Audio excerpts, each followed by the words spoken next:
Halo gengs, masih bersama AB channel yang akan selalu membuat kalian anteng seanteng-antengnya hingga lupa berkedip.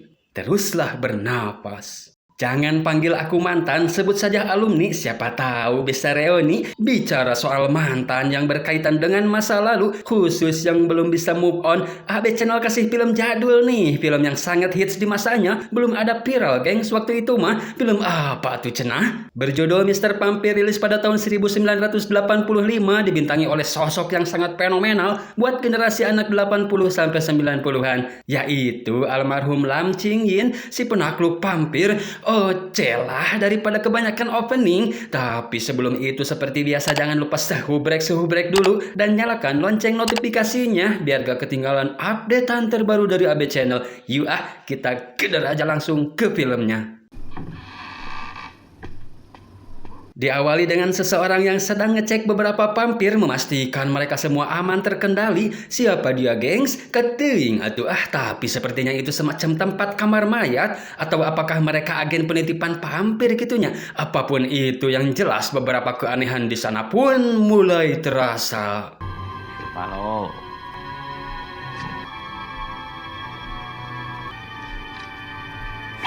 Ternyata satu vampir bisa terlepas. Apakah segalnya kurang kuat? Lantas dia pun mengecek vampir yang berada di luar peti. Bisi salah satu dari mereka ada yang terlepas.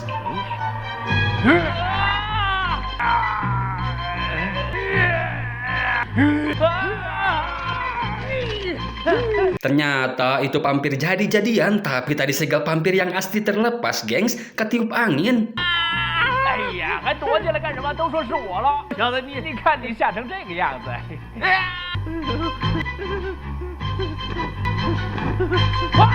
Leboks tah, niat mau ngerjain malah balik dikerjain vampir asli. Mereka yang semu soak memanggil-manggil gurunya seraya minta tolong. 师傅，是我。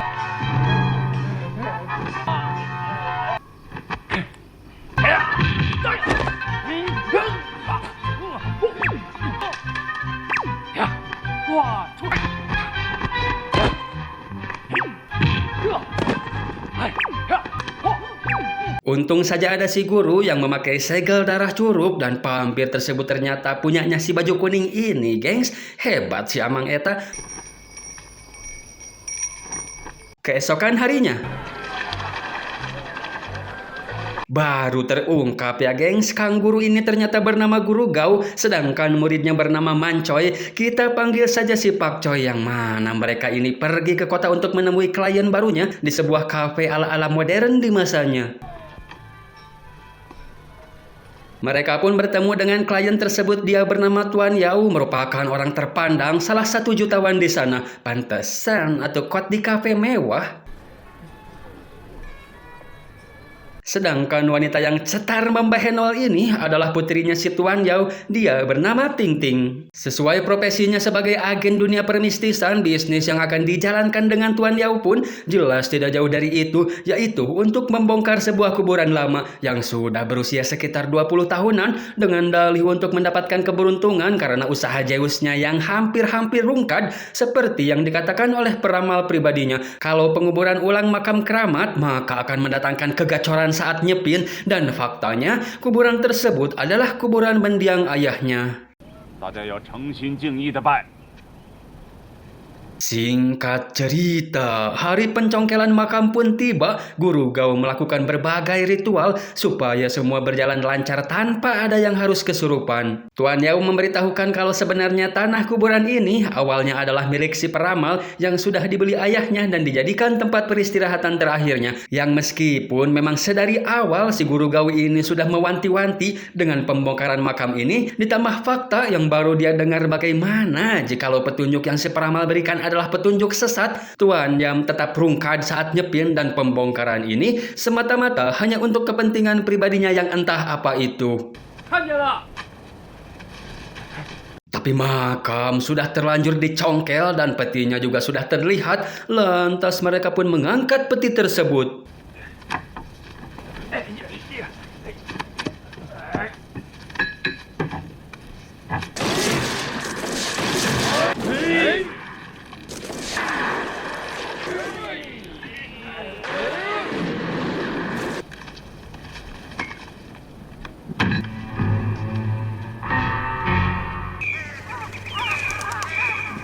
masih seger, gengs. Padahal sudah 20 tahun berlalu. Si Guru Gao menyarankan supaya jangan dikubur ulang karena dia melihat peti yang sudah rusak. Lebih baik dikremasi saja alias diduruk ya, gengs, supaya terhindar dari hal-hal yang tidak diinginkan. Tapi itu ditolak si Tuan Yam supaya mencari jalan lain selain dikremasi. Lantas Guru Gao pun akan membawanya terlebih dulu ke kamar mayat yang di awal tadi, gengs, sambil memikirkan cara lain supaya almarhum bisa beristirahat dengan tenang. Setelah semuanya pergi, tinggal murid-muridnya si Guru Gao saja yang di sana. Mereka ditugaskan untuk membakar dupa di setiap kuburan supaya tidak kabadi. Tapi mereka terlambat karena ketika si Chow Sheng menaruh dupa di salah satu kuburan perempuan, tiba-tiba 20岁就死了，糟蹋了，来炷香吧。谢谢。 setelah dibisik-bisikin makhluk gaib, mereka juga mendapat keanehan dengan menemukan dupa bekas yang tidak terbakar dengan sempurna. 家中出此香，肯定有人丧。 Ternyata ini alasan sebenarnya ketika itu nyuruh Tuan Yam untuk tidak menguburkan ulang. Bukan petinya yang sudah rusak, melainkan merasakan sesuatu yang belum diketahui secara pasti. Apa yang akan terjadi pada si mayat? Lantas mereka pun kembali mengecek si mayat. 哇，发福了！ Oh my god, si mayat ternyata tiba-tiba sudah keriput dan membusuk. Tanpa berpikir panjang, Guru Gao membuat material segel yang akan diterapkan ke peti mati tersebut.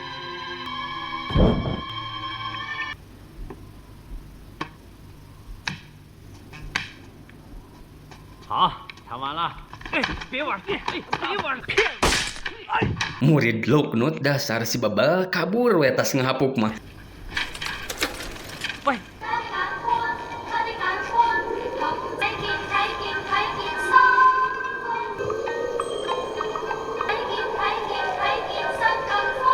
Wah, ini mah sama kayak yang di foto kuburan waktu itu, manggil-manggil si Chow ya, gengs. Apakah si Chow kabadi diikuti jurig?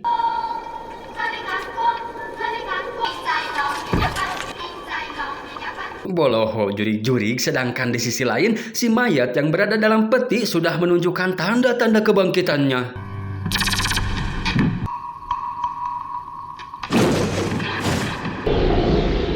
Apakah segelnya yang lemah atau vampirnya yang terlalu OP?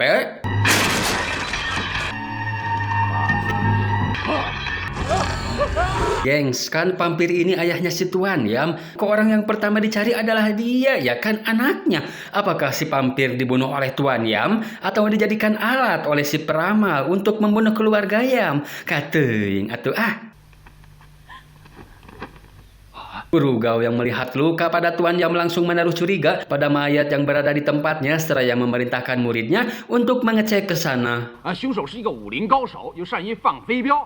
Tanpa investigasi, si polisi yang merupakan alokna Tuan Yam menyimpulkan penyebab terbunuhnya Tuan Yam yaitu oleh seorang pemanah terlatih. Boloho polisina asli. Sedangkan Guru Gao yang mengetahui secara pasti berkata, 他是让手指甲插死的。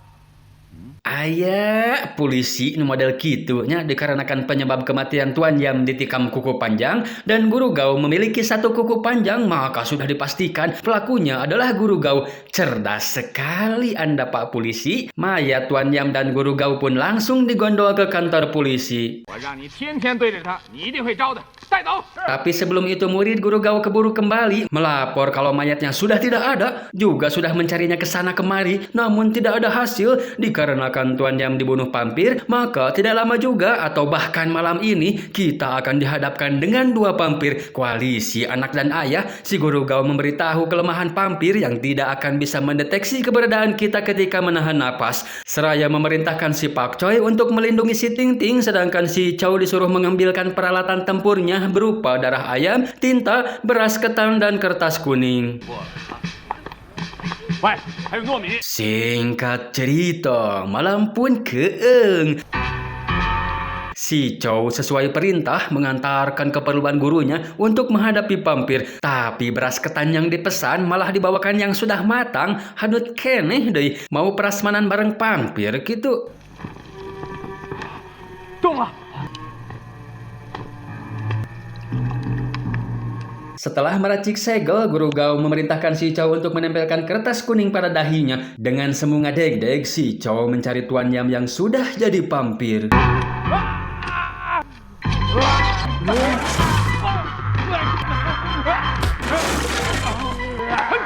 Berhasil menyegalnya, tapi keributan itu terdengar oleh penjaga dan si polisi gebloh yang langsung datang ke sana melihat jasad Tuan Yam yang sudah berdiri. Mereka mengembalikannya ke posisi awal. Si polisi melihat ada segel di dahi Tuan Yam, itu artinya ada orang lain di sini yang menempelkannya, seraya menyuruh anak buahnya untuk keluar dan mengunci pintu dari luar, bermaksud mau membereskan si penyusup. 您看着啊别把福撕下。哎。 Ya, gebloh kan, malah dibuka segelnya, membuat si vampir Tuan Yam kembali ngamuk dan pintu yang dikunci dari luar juga tidak bisa dibuka. Polontong tuh dan nyuruh ngunci pintu dari luar. Kegel tahpir biar taunya ho. Dengan sekejap Guru Gao berhasil mengalahkan si vampir Tuan Yam dengan cara dibakar.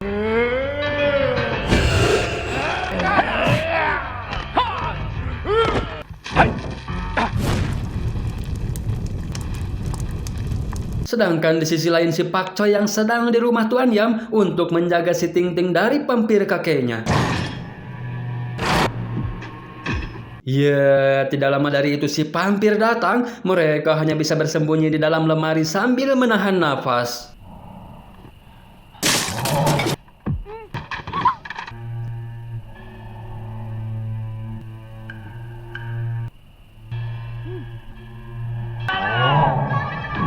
Guru Gao dan yang lainnya pun datang tepat waktu, tapi si vampir yang satu ini sangat kuat, tidak dapat dengan mudah untuk dilumpuhkan.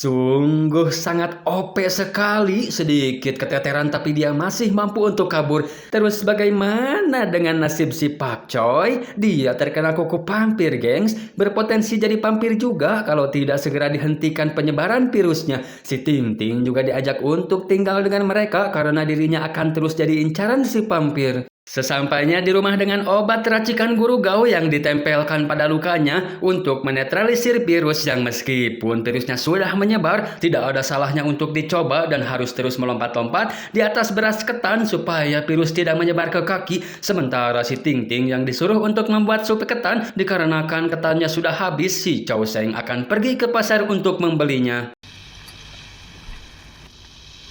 Lantas dia pun memesan 50 kg beras ketan, tapi si penjual ini malah curang, mengoplos ketan dengan beras biasa.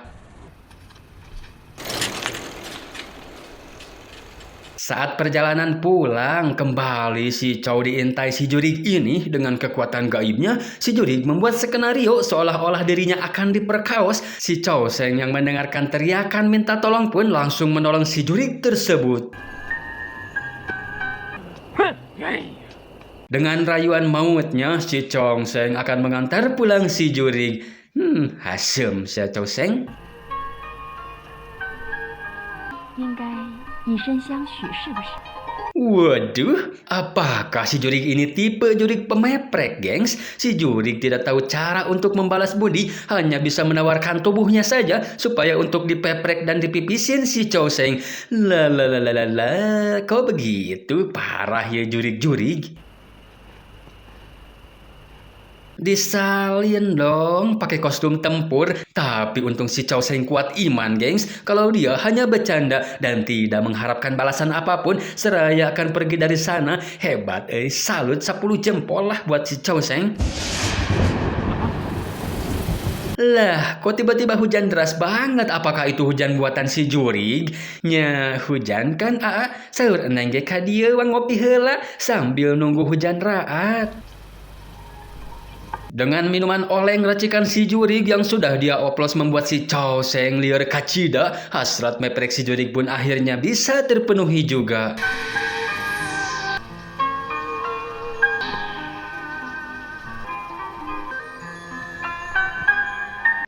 Dah sedotan Jurig nih gengs, alabatan tas dibekam dikarenakan cuaca kembali hujan, lantas mereka pun melanjutkan pemeprekannya ke ronde 2. Sementara kasubuhnakeun si Pak Choy yang ketiduran ditambah telat mendapatkan sop ketan membuat dirinya sudah menjadi setengah vampir. Melihat ada si polisi yang datang, si Pak Choy memotong kukunya dan merias wajahnya supaya tidak terlihat pucat. Karena kalau ketahuan, meskipun baru setengahnya, si polisi gebloh ini tidak akan segan-segan untuk membunuhnya. Tapi setelah mengetahui si Pak Choy normal-normal saja, si polisi ini ngajak Guru Gao untuk menangkap si vampir. Dikarenakan Guru Gao sedang memantau si Pak Choy, dia tidak bisa ikut, hanya memberitahu si polisi kalau ini adalah saat yang tepat karena si vampir dalam keadaan terluka parah ditambah kekuatan yang menurun di siang hari dan pasti sedang bersembunyi di tempat yang sangat gelap.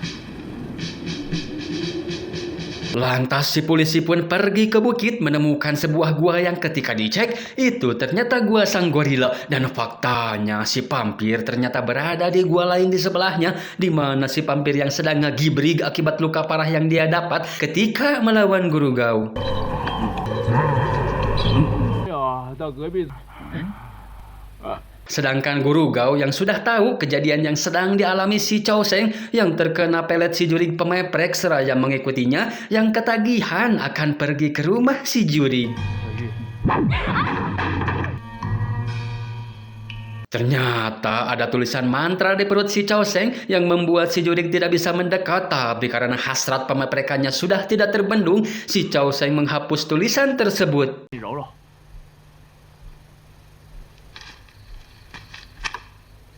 先看看你的真面目。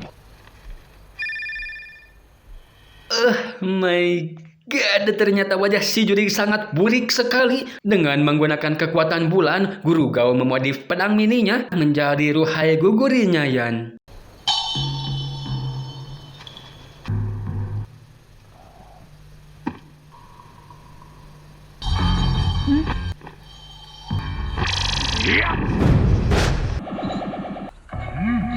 Guru Gao pun mencoba akan menyegel si Jurig, tapi dia memanfaatkan si Chow Seng dengan ilmu halu membuat seolah-olah Guru Gao adalah si polisi gebloh Tea.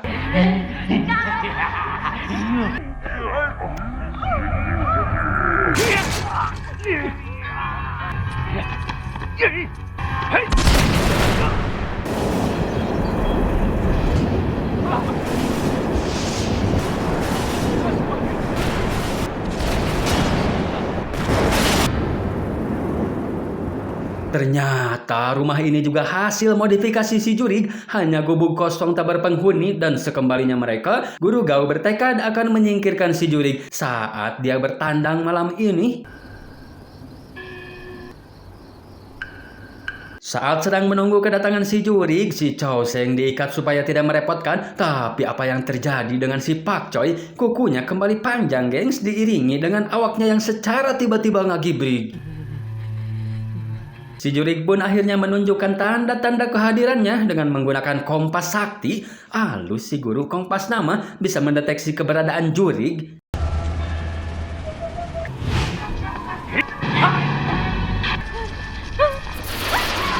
Di tengah sengitnya Guru Gao yang hendak menyingkirkan si Jurig, si Pak Choy sudah berubah jadi vampir seutuhnya, tidak lagi bisa mengendalikan dirinya.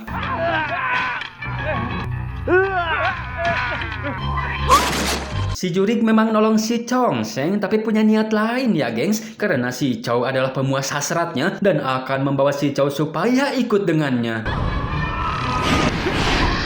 Dan si guru menyerahkan sisanya pada si Chow, tapi dia justru malah melepaskan si Jurig.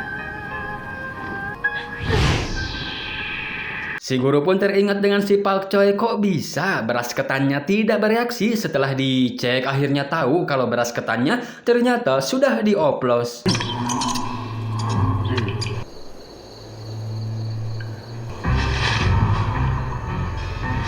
Tapi eta rajin si Neng misah-misahkeun beas ketan jeung beas biasa. Sementara itu, taring yang tumbuh pada si Pakcoy dipotong dengan gergaji besi, lalu direndam dengan air beras ketan, membuat virus kepampirannya seketika hilang. Tapi ada masalah lain, gengs. 就说那个僵尸又出现了。 Menemukan orang dengan bekas gigitan yang tidak lain itu pasti ulah si vampir OP. Pulih sudah ini mah kekuatannya, soalnya sudah menghisap darah manusia. Sedangkan di rumah si guru, mereka membuat barikade pertahanan pertama dengan menyebarkan beas ketan. Tapi tiba-tiba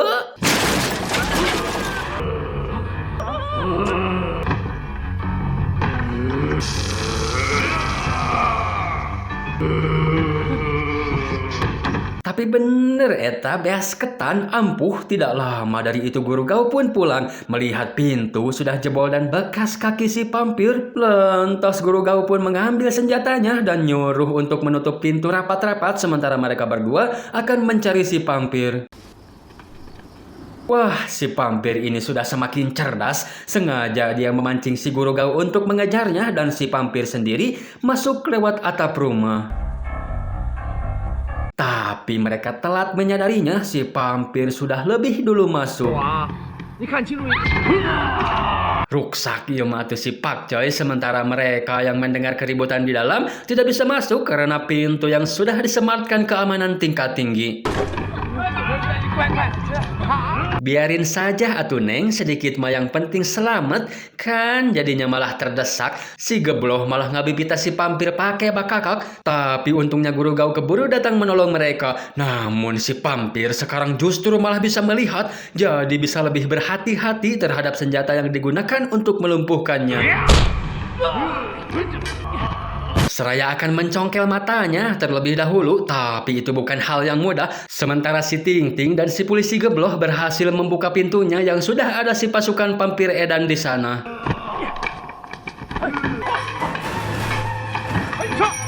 Ini baru pertarungan antar vampir, tapi dari segi casing meskipun berjumlah banyak sudah kalah pamor duluan. Si vampir OP lebih garang dan lebih kuat. Tapi dengan kerjasama yang epik, mereka berhasil melumpuhkan si vampir dan membakarnya hingga hancur.